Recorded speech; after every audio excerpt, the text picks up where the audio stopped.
আজ মিষ্টি কুমড়োর রেসিপি। মিষ্টি কুমড়ো সিদ্ধ করে জল ঝরিয়ে ওটার মধ্যে একটু চাল বাটা আর দুটো ডিম ভেঙে মেখে নিয়েছি হলুদ লবণ দিয়ে, মেখে রেখে দিয়েছি।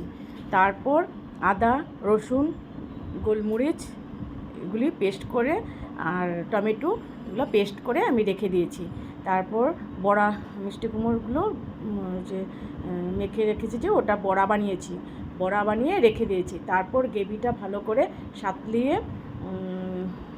তোমার জিরার গুঁড়া দিবে, ধনিয়ার গুঁড়া দিবে, রসুন পেঁয়াজ আদা টমেটো এগুলো সব পেস্ট করে সে কষিয়ে তারপর এটার মধ্যে সে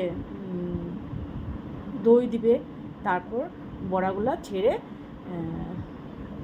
নামানোর আগে একটু গরম মশলা দিয়ে দিবে, তারপরে নামিয়ে দিবে।